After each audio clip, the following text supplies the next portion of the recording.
The Adventures of Elliot, the Millennium Tales is the latest game from Square Enix about the dangers of fucking catgirls.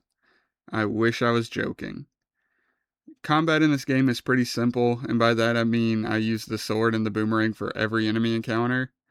I'm sure combat with other weapons is fun, but when I'm locked to 2 weapon slots, like I'm playing Legend of Zelda on the NES, I'm just gonna stick with 2 weapons. Don't get me wrong, there are plenty of weapons in the game that you have to solve puzzles with, but for the most part I'm a sword and boomerang type of guy. The game also gives you spells for your fairy, but for the most part I left that spell on sprint for faster traversal through the world. Speaking of the world, the overall design looks great, but after exploring it for a while it does get kinda boring. I was wanting more from the time travel mechanic, but the 4 different eras all felt too similar to each other. And I think it's a shame that throughout the 4 eras, the town was always in the same corner of the map. There's only one town location, by the way. And the enemies were the same across each era. I feel like there was such a big opportunity to show how people moved around the map throughout the history of the game. It honestly feels kind of lazy on the developer's part.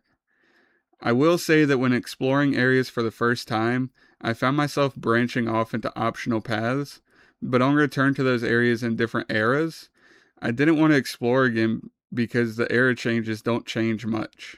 I think this game would have been better off in one time period with an expanded map size, but it wouldn't have worked for the story being told, which I will remind you, the story revolves around breeding catgirls.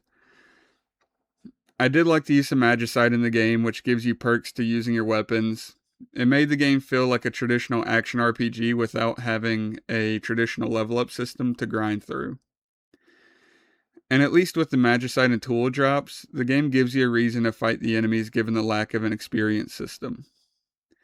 Again, the story isn't anything to write home about. It really comes down to find a solution to your problem, try to use it, doesn't work, find another. The side quest also didn't pique my interest too much either. It was just a matter of talk to quest giver, then either go down a chain of talking to more and more people, or fight a small group of enemies.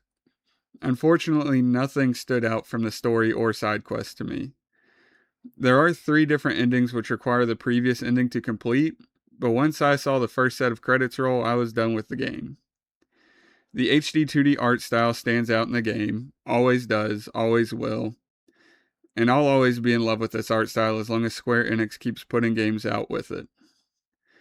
To wrap all this up, I'm giving The Adventures of Elliot, the Millennium Tales a 6 out of 10. I wanted a bit more from the game than what was offered, more enemy variety, more environment variety, just something more. There's still a lot to work with in this type of gameplay, and I hope Square Enix continues to expand upon this game. And as I close out this review, I want to thank everyone that's liked, commented, and subscribed. Your support means so much to me, and I would love the opportunity to keep reviewing games for you.